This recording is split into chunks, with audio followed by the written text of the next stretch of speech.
There are few moments in rock history when the world stops and collectively says, "What was that?" For millions of listeners in the mid-70s, that moment came from a sound so perfect, so polished, so impossibly massive that no one believed it came from a single man's basement. The band was Boston, and what they did next would quietly rewrite how music was made, sold, and heard forever. From the outside, Boston looked like another 1970s rock miracle. A debut album that went multi-platinum in months, a tour that sold out arenas, a sound that felt like the future. But behind that glossy wall of guitars was a truth the music industry wasn't ready to admit.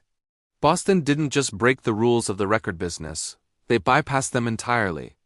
And they did it so well that for decades, everyone in the industry has been trying to copy their trick. Let's go back to 1976. Rock was huge. Bands like Led Zeppelin and Aerosmith ruled radio, and studio recording was becoming a science. Labels were spending millions on studio time, producers, and engineers. The louder, the cleaner, the better. In that landscape, an unknown engineer named Tom Scholz was quietly building something in his basement, literally. He wasn't chasing fame, he was chasing sound. Tom Scholz had degrees from MIT and a day job at Polaroid.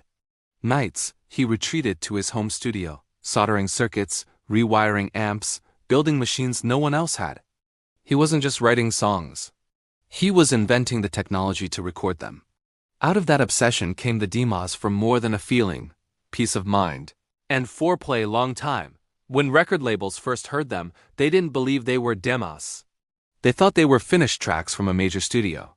Scholz in his quiet basement had just fooled everyone. Epic Records signed Boston almost immediately. But there was a problem. The label demanded the band re-record the songs in Los Angeles with a professional producer. Scholz refused.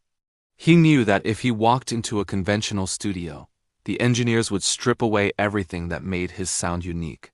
So he made a deal. The band would pretend to record in LA while Scholz secretly finished the real mixes at home in Massachusetts. It was one of the boldest deceptions in music history, not malicious but strategic.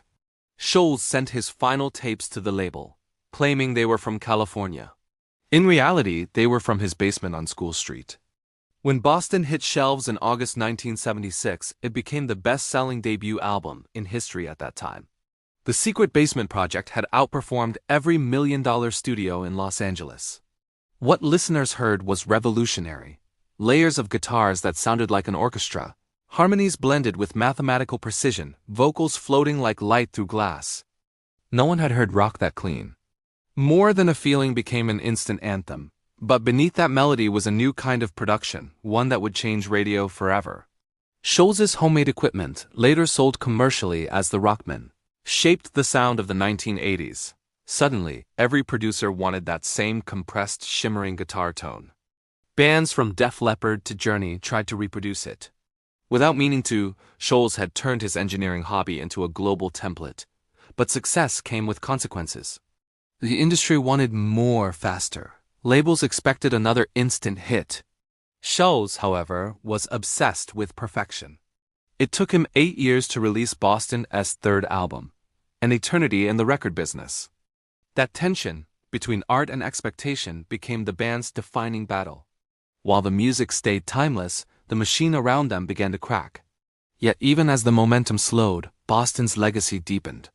They proved that technology and talent could coexist outside corporate systems.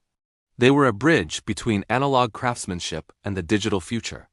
The lesson wasn't just musical, it was cultural.